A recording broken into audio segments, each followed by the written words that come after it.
Yeah, boy. Hey everyone, assalamu alaikum. This is Hridoy and welcome there. Hope you guys are doing fine. তো সবাইকে স্বাগতম আরও একটা evening রাইডে। আজকে আমরা বেরিয়ে পড়লাম 3 বন্ধু মিলে, যদিও বাইক আজকে একটাই, এবং আজকে আমাদের কোনো প্লেসও সিলেক্ট করা নাই যে আজকে আমরা এখানে ঘুরতে যাব, জাস্ট র্যান্ডম ঘোরাফেরা।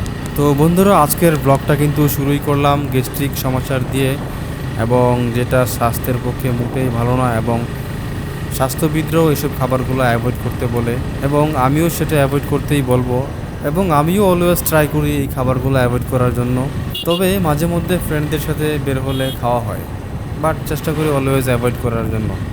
তো যাই হোক বন্ধুরা, কার কী অবস্থা অবশ্যই কমেন্ট করে জানাবেন, আর কে থেকে দেখছেন আমার এই ভিডিওটি অবশ্যই কমেন্টে জানাতে পারেন। তো বন্ধুরা, আজকে আমি আপনাদের সাথে আলোচনা করব সুন্দর ও সহজ জীবনের মূলমন্ত্র কী। তো বন্ধুরা, আমরা কি কখনো ভেবে দেখেছি আমাদের এই জীবনটা আরও বেশি সুন্দর হতে পারতো, অথবা সুন্দর হতে পারে? আর আপনি কি জানেন আপনার ভালো থাকাটা আপনার উপরই নির্ভর করছে। আপনিই পারেন আপনার জীবনের গল্পটা সুন্দর করে সাজাতে। গল্পটা সুন্দর হবে নাকি হবে না সেটা নির্ভর করছে আপনার উপর।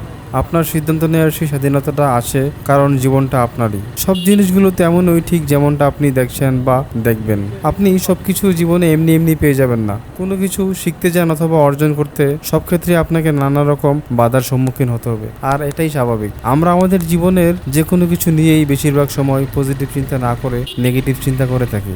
গবেষণায় দেখা গেছে যে মানুষ প্রায় প্রতিদিন 12,000 থেকে 60,000 পর্যন্ত চিন্তা করে থাকে, আর যার মধ্যে 80ভাগই নেগেটিভ। কারণ আমাদের আসলে সেই মন মানসিকতাই নেই যে আমরা পজিটিভলি চিন্তা করব, আর এই জন্যই জীবনের সমস্যাগুলো আরও জটিল হয়ে ওঠে। যদি আমরা আমাদের চিন্তা ভাবনাগুলোকে বদলাতে পারি, অর্থাৎ নেগেটিভ চিন্তাগুলোকে পরিবর্তন করে পজিটিভলি ভাবতে পারি, তবে জীবনের অনেক কিছুই সহজ হয়ে যাবে, আর জীবনটা নিজের কাছেই তখন বেশি সুন্দর মনে হবে। কখনো কি আপনি ভেবে দেখেছেন শেষ সপ্তাহে আপনি কি করেছেন আপনার চিন্তা ভাবনাগুলোকে আরও পজিটিভ করার জন্য? যদি আপনার উত্তরটি এমন হয় যে আসলেই কিছু করিনি, তবে উত্তেজিত হওয়ার কারণ নেই। আপনি যখন পজিটিভলি চিন্তা করবেন, তখন আপনি আপনার আশেপাশের সব কিছুই উপভোগ করতে পারবেন, আর কোনো কিছুতেই বিরক্তি কাজ করবে না। আপনি নিজে খুশি থাকবেন এবং আপনার আশেপাশের সবাইকে খুশি রাখতে পারবেন। তখন আপনার কাছে অনেক কঠিন কিছু তখন অনেক সহজ মনে হবে। বৈজ্ঞানিক গবেষণায় দেখা গিয়েছে যে আপনার দক্ষতা নির্মাণে পজিটিভ চিন্তা অনেক বেশি সাহায্য করে। যারা পজিটিভ চিন্তা করে তারা আশেপাশের সবার কাছ থেকেই সমর্থিত হয়ে থাকে। তাদের বেকার হওয়ার সম্ভাবনা খুবই কম, এবং তারা দীর্ঘকাল বেঁচে থাকে। এবং আপনি যখন আপনার সবকিছু নিয়ে খুশি থাকবেন, তখন জীবন হয়ে যাবে অর্থপূর্ণ, এবং জীবনে পাবেন অনেক অনুপ্রেরণা, এবং তার ফলে আপনি অনেক নতুন কিছু করতে পারবেন। পজিটিভিটি আপনার জীবনে অনেক ভালো কিছু এবং সুন্দর কিছুই নিয়ে আসতে পারে। আপনি যদি আপনার নিজের জীবনেও চান আরও অনেক বেশি আনন্দ এবং আশেপাশের মানুষের জীবনকেও আনন্দে ভরে তুলতে, তবে নিচের এই জিনিসগুলো ফলো করুন এবং দেখুন এটি আপনার জীবনকে কিভাবে পরিবর্তন করে দেয়। আপনাকে যেটা করতে হবে তা হলো প্রতিদিন 15 মিনিটের বেশি সময় আপনি শুধুমাত্র পজিটিভ চিন্তা করবেন। 1 সপ্তাহের জন্য এটি প্র্যাকটিস করুন এবং দেখুন আপনি কেমন ফিল করছেন।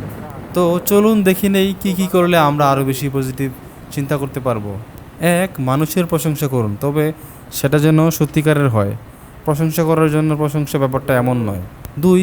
পছন্দের কারোর সাথে লাঞ্চ করুন। 3. প্রতিদিন কারো না কারো ভালো গুণগুলো নিজের মধ্যে আনার চেষ্টা করুন। 4. সবার সাথে দেখা হলে হেসে কথা বলুন এবং তাদের খোঁজখবর নিন। 5. আপনার সাথে সবসময় কথা হয় না এমন কাউকে কল দিয়ে কিছুক্ষণ কথা বলুন। 6. আপনি যেই নেগেটিভ চিন্তাগুলো করছেন তার একটি লিস্ট করুন এবং সেগুলোর পজিটিভ দিকগুলো খুঁজে বের করুন। 7. আপনি যখন রাস্তায় জ্যামে আটকে আছেন অথবা কোনো লাইনে অপেক্ষা করছেন কোনো কিছুর জন্য, তখন দেখা যায় মনে নানা রকম বাজে চিন্তা আসে। এটা হতে দেওয়া যাবে না। আপনি তখন আপনার জীবনের সবচেয়ে সুন্দর মুহূর্তগুলোর কথা ভাবতে পারেন। 8. বন্ধুদের সাথে অতীতের ভালো লাগার কোনো মুহূর্তের কথা শেয়ার করুন, এতে আপনার ভালো লাগবে। 9. অবসর সময়ে আশেপাশের সুন্দর কোনো রাস্তায় অথবা পার্কে হাঁটাহাঁটি করুন এবং প্রকৃতির সৌন্দর্য উপভোগ করুন এবং নিজেই সেগুলোর প্রশংসা করুন। 10. প্রতিটি মানুষের মধ্যেই ভালো খারাপ দুটি দিকই আছে। মানুষের ভালো দিকগুলো দেখার এবং খোঁজার চেষ্টা করুন। 11. যত পারবেন মানুষকে সাহায্য করবেন, মানুষের বিপদে এগিয়ে যাবেন, এবং এতে করে মনের মাঝে এক প্রকার প্রশান্তি কাজ করে। 12. কিছুক্ষণ পরপর জুড়ে নিঃশ্বাস নিন। যেটাকে আমরা ডিপ ব্রেথিং বলে থাকি। প্রতিটি মানুষের জীবনেই পজিটিভ এবং নেগেটিভ দুটি দিকই থাকে। আমরা যদি সব কিছুতে পজিটিভ দিকগুলো ফলো করি তবে আমাদের জীবনটা হয়ে উঠবে আরও অনেক বেশি সুন্দর। তখন আমরা নিজেও ভালো থাকতে পারবো এবং অন্যকেও ভালো রাখতে পারবো। তাই আমাদের পজিটিভ চিন্তা করাটা অনেক বেশি জরুরি। তো আমরা যেন বেশি বেশি পজিটিভ চিন্তা করতে পারি, তাই আমাদের জন্য এই টিপসগুলো অনেক উপকারী এবং কাজে আসবে। সুতরাং এই জিনিসগুলো ফলো করুন আর নিজে ভালো থাকুন এবং অন্যকে ভালো রাখুন। Be positive, be confident and make your life more beautiful. তো বন্ধুরা, আজকের মতো ভিডিওটি এখানে শেষ করছি। দেখা হচ্ছে পরবর্তী ভিডিওতে। ততক্ষণ পর্যন্ত সবাই ভালো থাকবেন, সুস্থ থাকবেন। আল্লাহ হাফেজ।